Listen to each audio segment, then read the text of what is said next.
Ang dahilan ng pagpanaw ni Judy Araneta Rojas. Disclaimer. Ang mga opinyon at pananaw na ipinapahayag sa video na ito ay mula sa may akda lamang at hindi nangangahulugang opisyal na pananaw ng alinmang institusyon o organisasyon.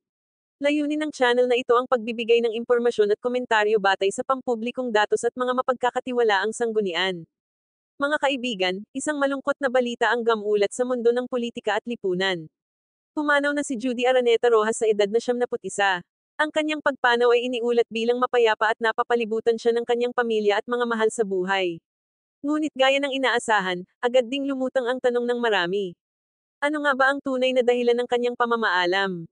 Sa opisyal na pahayag ng pamilya Rojas, wala silang binanggit na partikular na sakit.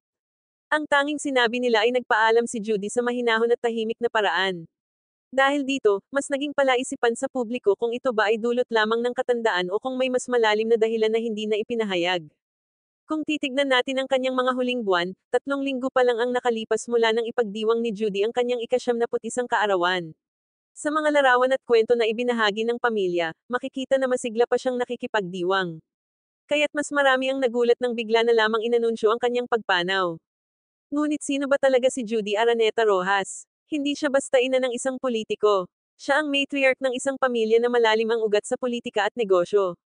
Asawa siya ng yumaong Senador Jerry Rojas at ina ni Mar Rojas, na minsan ding tumakbo sa pinakamataas na posisyon sa bansa. Sa kabila ng lahat ng ito, nanatili siyang tahimik, hindi humahanap ng spotlight, ngunit ramdam ang kanyang impluwensya sa mga desisyon ng kanilang pamilya at sa Liberal Party. Noong 1971, isa siya sa mga biktima ng Plaza Miranda bombing. Sa kabila ng matinding sugat na kanyang natamo, hindi siya natinag. Bagkus, ipinagpatuloy niya ang kanyang serbisyo sa bayan sa pamamagitan ng mga pundasyong kanyang pinamunuan gaya ng Jerry Rojas Foundation at J. Amado Araneta Foundation. Sa mga organisasyong ito, tinulungan niya ang libo-libong Pilipino sa iba't ibang komunidad. Kaya't nang siya ay pumanaw, hindi lamang pamilya Rojas ang nagluksa. Maging ang Liberal Party ay nagpahayag ng matinding kalungkutan. Tinawag nila siyang ina at gabay ng partido. Ayon kay Leila de Lima, si Judy ay huwaran ng katatagan, dignidad at serbisyo. Ayon naman kay Kiko Pangilinan, siya raw ay naging ina ng maraming henerasyon ng mga Liberal Party members. Ngayon, bumalik tayo sa tanong.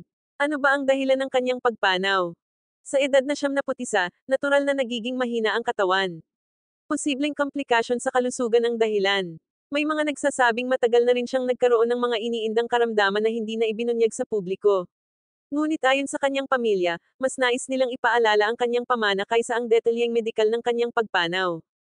Sa madaling salita, maaari nating sabihing natural causes ang naging dahilan.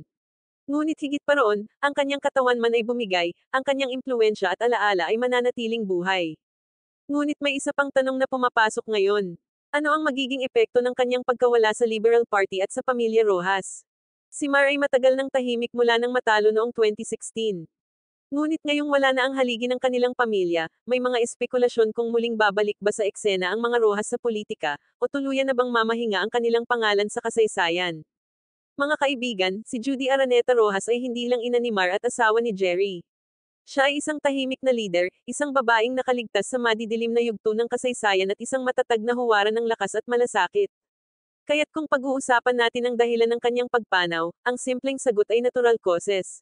Ngunit kung titingnan natin ang mas malalim na pananaw, ang tunay na dahilan ng kanyang pagpanaw ay ang mahabang taon ng pakikibaka, paglilingkod at pagtanda na dumating na rin sa dulo ng kanyang buhay. Ang kanyang alaala ang magpapatuloy at ang kanyang pamana ang magbibigay inspirasyon sa mga susunod pang henerasyon.